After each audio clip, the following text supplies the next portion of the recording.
안녕하십니까. 신의균의 국방TV 시큐리티 뉴스입니다. 자, 오늘도 우크라이나 전황 알려드리도록 하겠습니다.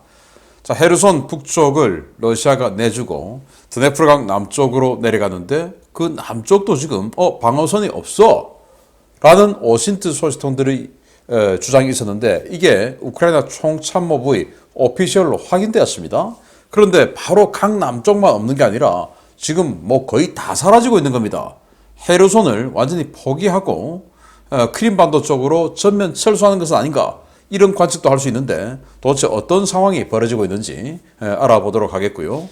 자, 이런 상황에서 이 러시아에 대한 이 애국심, 국뽕이 완전히 차올라서 군대도 안 갔다 온 젊은이가 이번 동원에 나도 갈게요 하고는 군사훈련도 안 받고 지금 이번 동원에 자원 입대를 한 겁니다. 그런데 얘하고 지금 대대장하고 싸움이 붙어가지고 이 친구가 징역 15년형을 받았는데 이 때문에 지금 러시아가 들끓고 있는 소식이랍니다. 어떤 내용인지 같이 한번 알아보겠습니다. 신의균의 국방TV 구독, 알림, 좋아요 눌러주십시오. 전과를 먼저 보겠습니다. 병력은 630명이 죽었고요. 전차 10대 격파, 장갑차 24대 격파, 차량 9대 격파, 야포 열문 격파 등의 이 전과가 있는데 병력, 전차, 장갑차, 야포 할 것 없이 각각 거의 뭐 한 개 대대 이상의 이런 포병대대, 그리고 기계화대대, 그리고 병력이 사라져버렸습니다. 정말 뭐 안타까운데 이게 대부분 바흐무트 그리고 도네츠크 이 지역에서 계속 전투가 벌어지고 있고 이 지역에서 벌어진 피해라고 합니다. 자, 그런 와중에 러시아가 그동안 꼭꼭꼭꼭 모았던 이 미사일들 어마어마하게 쐈죠. 하루에만 100발이 넘는 미사일을 쐈죠. 순항미사일을. 그걸 이 우크라이나 전역의 에너지 관련 시설, 전기 관련 시설에다 쏴버렸는데 그 중에서 이 무려 75발을 요격을 했습니다. 그렇지만 75발을 요격했지만 100발을 넘게 쐈기 때문에 최소 30발 정도는 우크라이나가 맞은 거죠. 그런데 그 30발 정도 맞은 게 대부분 변전소나 이 발전소 같은 에너지 관련 시설이다 보니까 우크라이나 전역이 전기 관련한 어마어마한 피해를 입고 지금 뭐 우크라이나 전체의 절반 이상이 전기가 들어오지 않는 정전 상태라고 합니다. 참 안타까운데요. 그리고 무인 항공기도 대거 쏴가지고 그 중에서 14대를 격추했는데 뭐 그렇다 하더라도 또 맞은 것도 많겠죠. 이런 큰 피해를 봤다. 그리고 너무나 많이 쐈기 때문에 이렇게 75발이나 요격하는 큰 전과도 올렸다. 그렇지만 피해도 너무너무 크다라는 전과가 있고요.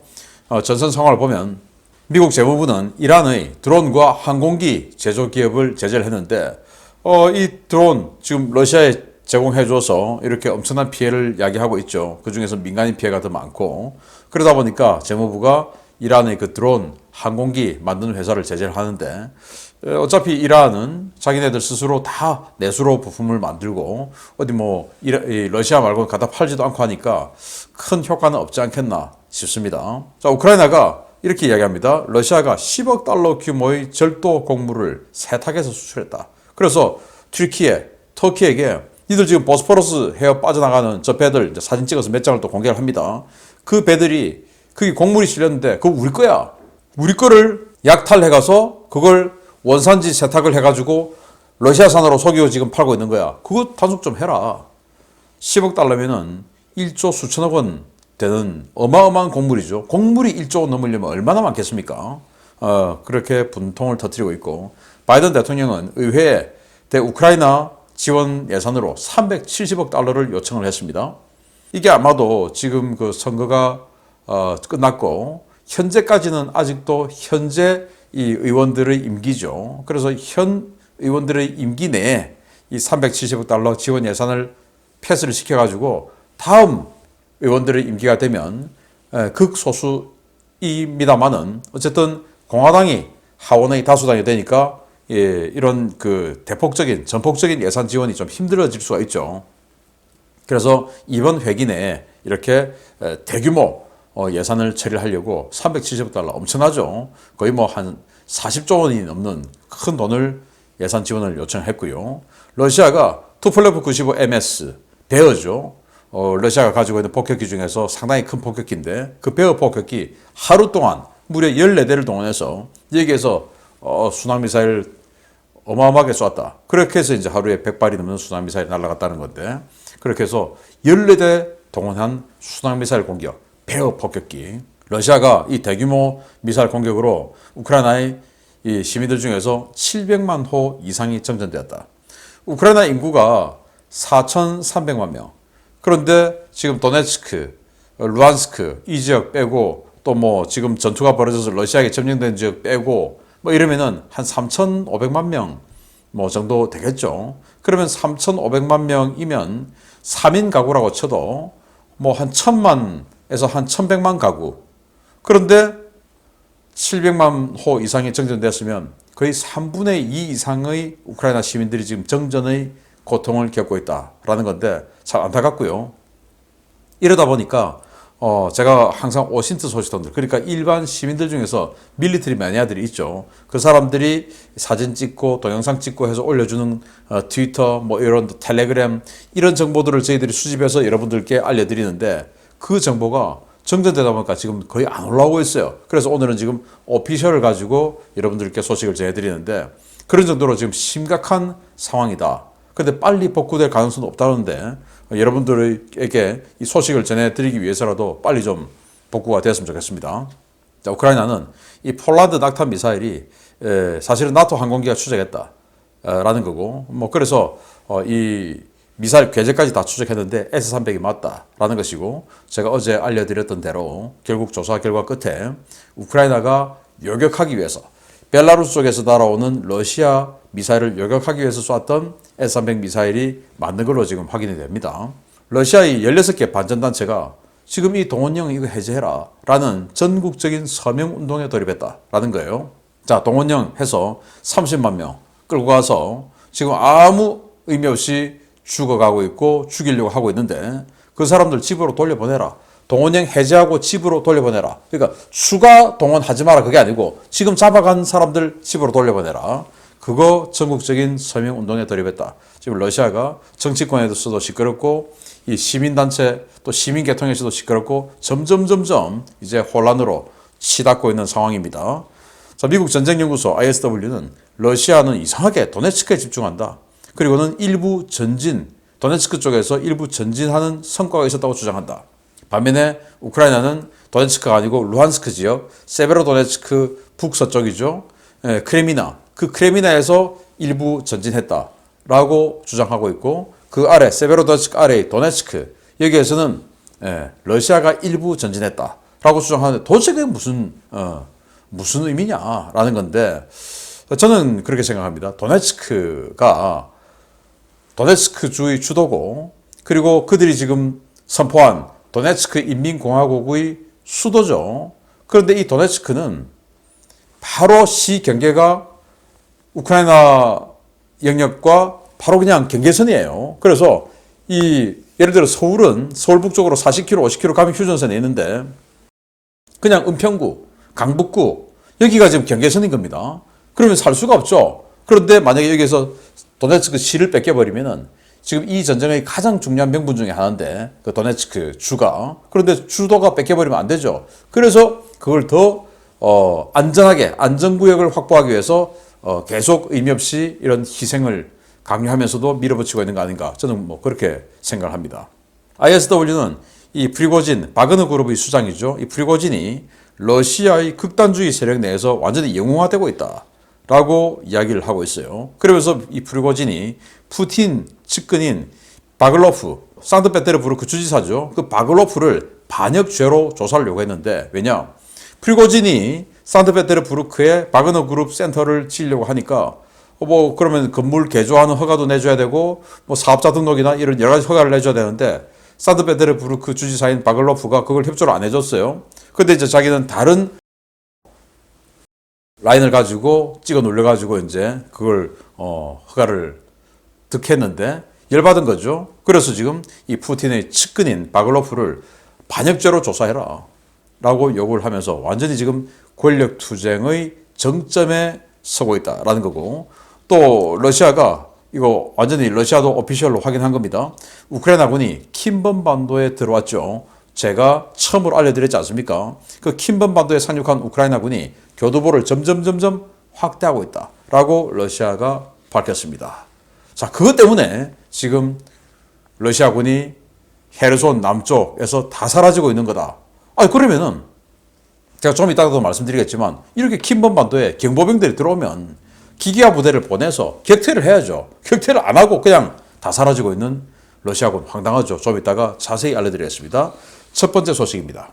예비군의 임금 체불과 장비 미지급, 가혹한 처사로 러시아 주민들의 분노가 점차 확산되고 있는 가운데 모스크바에서 예비군들에 의한 집단 항명이 벌어졌습니다. 정당한 이의 제기를 한 예비군 병사에게 러시아 당국이 중형을 구형했는데 예비군들은 물론 그 가족과 일반 국민들의 분노가 급속도로 확산되고 있습니다. 모스크바 외곽 예비군 훈련장에 소집된 예비군 병사들이 지난 11월 13일 당국의 예비군 훈련과 처우에 문제를 제기하며 동료들을 대표해 지휘관과 언쟁을 벌이다가 현장에서 체포되어 징역 15년형을 구형받았다고 러시아 현지 오신트 소식통이 11월 16일 리포트했습니다. 모스크바 지역에서 동원된 예비군들이 만든 텔레그램 채팅방에서 해당 부대 예비군들이 폭로한 내용에 따르면 이번에 유죄 판결을 받은 대원은 알렉산드르 레시코프라는 인물로 지난 10월 초에 자원 입대해 예비군 대원들과 섞여 모스크바 외곽의 예비군 훈련장에서 한 달 넘게 대기해 온 것으로 전해졌습니다. 그는 자신은 예비군 대대장에게 당초 약속된 충분한 장비와 물자가 지급되지 않고 있다는 점, 동원된 지 2주가 넘도록 사격 훈련 한 번 하지 않으며 병력을 방치하고 있는 점 등을 문제 삼았는데요. 그는 동료들과 함께 대대장을 찾아가 공개적으로 항의 메시지를 전했습니다. 레시코프는 현재 처우와 훈련, 예비군 관리 실태가 처음 동원 통지 때 공지했던 내용과 다르지 않느냐라며 따져 물었고 곧 전선에 투입될 예정인 예비군들이 총 한 번 쏴보지 못하고 전장에 나가는 것은 말이 되지 않고 무엇보다 대대장이 훈련장에 나온 적이 없어 대대장 얼굴을 아는 부하들이 없다는 것도 말이 되지 않는다 라고 대대장에게 따져 물었습니다. 이에 대대장 데니스 마자노프 중령은 내가 너희에게 빚진 것이 없는데 도대체 나에게 뭘 달라는 것이냐 라며 너희의 행동은 항명이며 군법에 따라 처벌돼야 한다 라고 소리치며 군사경찰을 불러 레시코프를 현장에서 체포, 연행하게 했습니다. 러시아 군사경찰은 레시코프에게 형법 334조 3항, 336조 2항, 상관에 대한 모욕죄, 상관에 대한 폭행죄를 적용해 징역 15년형을 구형했는데요. 레시코프에 대한 체포와 구형은 제대로 된 조사 없이 단 이틀 만에 전격적으로 이루어진 것이어서 동료 예비군 대원들과 가족들의 거센 반발을 사고 있습니다. 레시코프의 가족들은 즉각 변호사를 선임하고 대응에 나섰는데요. 레시코프 측 변호사는 그는 군 복무를 한 적이 없기 때문에 예비군 소집 대상이 아니었고 애국심 하나로 지역 모병센터를 찾아 스스로 군대에 간 애국자라며 부대의 전투준비태세를 훼손하고 있는 상관의 불법적인 행태에 불복한 것이기 때문에 그는 무죄라고 성토했습니다. 레시코프와 대대장의 말싸움 동영상은 러시아 내 다양한 SNS 플랫폼을 통해 급속도로 확산되며 러시아 국민들의 분노에 불을 지피고 있는데요. 강제로 끌려간 예비군들은 차치하고서라도 애국심으로 자원 입대 충원을 날린 군인조차 범죄자로 만들어버리는 러시아를 보면 왜 이 나라가 전쟁에서 절대 이길 수 없는지 그 이유를 차고 넘치게 찾을 수 있을 것 같습니다. 자, 이게 이제 동료들이 휴대폰으로 촬영해가지고 텔레그램에 올린 거예요. 자기네들 이제 단톡방에 올린 겁니다. 그게 이제 이 단톡방, 저 단톡방 막 퍼지면서 일파만파 퍼지고 있는 거예요. 그래서 여기 덩치 큰 사람이 대대장, 대대장. 그리고 여기 뒤에 이 후드 모자 있는 좀 키 작은 이 친구가 지금 따지고 있는 친구인데 이 사람은 지금 예비군 대대인데 군대 안 갔다 온 사람이에요. 예비군은 군대 갔다 온 사람들이 예비군 아닙니까? 근데 여기는 군대 안 간 그냥 신병인데 자기는 이제 자원 입대를 했는데 이 대대 배치를 받은 겁니다. 그래서 자기는 총 쏠 줄 몰라요. 군대 안 갔으니까. 그러니까 자기 생각에는 총도 좀 사격 연습도 하고 해야 지금 가서 전투를 할 수 있는 상황인데 왜 훈련 안 시켜주냐 이거예요. 자, 여기 보시면 How come we aren't making you happy? 지금 우리는 왜 행복하지 않냐 라는 겁니다. 자기는 끓어오르는 애국심으로 여기 지금 자원 입대해서 왔는데 지금 뭐 하는 거냐? 나 왜 행복 안 하는 거냐? 라는 거죠. 그래서 자, 여기 보시면 다시 한번 묻겠다. 우리는 왜 상상 속의 적하고만 지금 사격훈련 하냐. 진짜 사격훈련 좀 시켜다오. 지금 이렇게 이야기를 하고 있어요. 그래서 이 대대장은 야 네가 나한테 맡겨놨냐 이제 라고 항변을 하면서 군사경찰부로서 체포해가 하고는 이틀 만에 15년형을 때려버린 겁니다. 이게 이제 일파만파 퍼지면서 지금 예비군들이 열받고 있는 겁니다. 그래서 얘는 생각에 아니 내가 지금 나라를 걱정해가지고 지금 자원 입대해서 왔는데 왜 나를 갖다가 이렇게 내팽개쳐도 난 총도 쏠 줄 모르는데 곧 지금 전선에 투입될 것 같은데 이런 식으로 하느냐. 그리고 우리에게 왜 대대장 너는 한 번도 얼굴을 안 보여주냐. 지휘관이란 자가. 이런 거 따진 겁니다. 지극하게 따질만 한 내용 아닙니까? 그런데도 그냥 너 따졌어? 감히. 그래서 상관 모욕죄. 그걸 폭행, 도시 폭행을 어떻게 했다고? 폭행죄까지 적용해서 15년형. 이러니까 이제 확 뒤집어지죠. 이러니까 어떻게 이런 군대가 전쟁을 이기겠습니까? 자, 그런데 이런 군대가 다 사라져버렸습니다. 헤르손에서. 뭐 하자는 거죠? 보겠습니다. 러시아군이 예상했던 것보다 빠르게 기존 점령지들을 포기하고 물러나고 있습니다. 드네프르강 이북 지역을 비우고 스라핀스크 지역까지 포기했던 러시아군이 아예 헤르손주 전체를 버리고 빠르게 전선에서 이탈하고 있다는 소식입니다. 남부전선은 물론 동부전선에서도 이 같은 움직임이 보고되었습니다. 우크라이나군이 11월 14일 헤르손과 안토노스키 대교로 연결되어 있는 드네프르강 남쪽 도시 스라핀스크를 탈환한 것으로 알려진 가운데 러시아군의 철수 규모가 예상했던 것보다 훨씬 더 광범위하게 이루어지고 있으며 방어선 역시 크게 재조정되고 있다고 우크라이나군 총참모부가 현지 시각 11월 16일 정례 브리핑에서 밝혔습니다. 총참모부는 러시아군이 점령지역을 버리고 헤르손주 남부의 스카덥스크와 헤니체스크 지역에서 크림반도 방향으로 철수하고 있다라고 밝혔는데요. 스카덥스크와 헤니체스크는 각각 흑해와 아조프의 연안의 해안 도시여서 러시아군의 이 같은 철수는 러시아군이 사실상 헤르손주를 포기했다는 의미로 해석되고 있습니다. 당초 러시아군은 드네프르강 이북 지역의 1개, 이남 지역의 3개 등 4중 방어선을 구축하고 우크라이나군 진격을 최대한 지연시킨다는 전략을 가지고 있었는데요.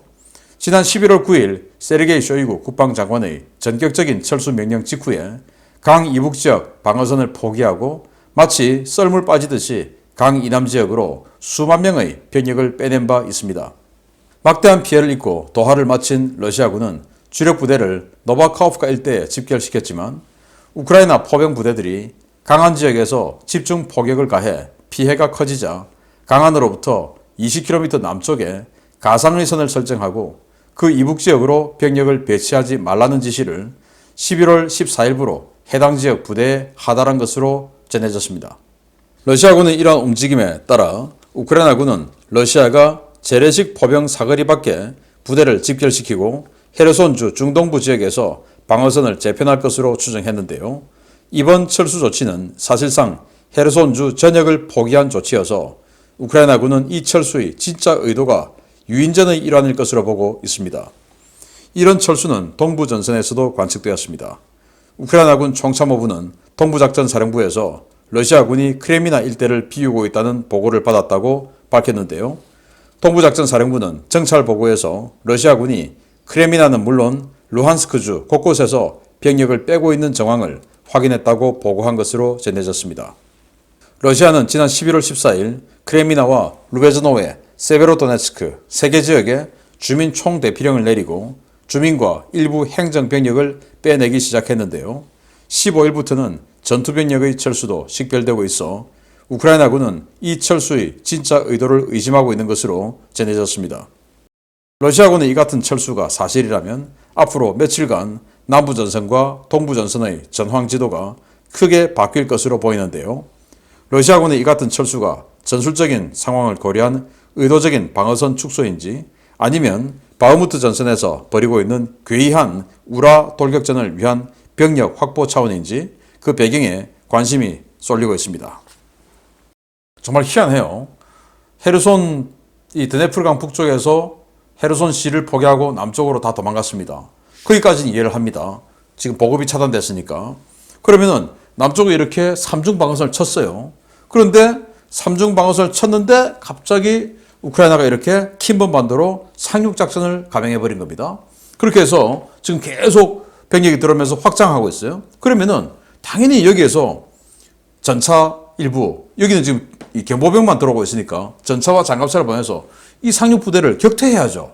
격퇴를 할 생각은 안 하고 포위될까봐 다 사라진 겁니다, 지금. 그래서 우크라이나군 정찰 부대가 들어와가지고 정찰을 해보니까 강 건너편 스라핀스크 텅 비었어. 계속 내려가고 텅 비었어. 아무도 없어. 그래가지고 이 아래에 스카이덥스크 여기까지도 러시아군이 철수한 정황이 포착된 겁니다. 그럼 여기 있는 러시아군이 철수하면 어디입니까? 크림반도죠, 크림반도. 여기까지 철수.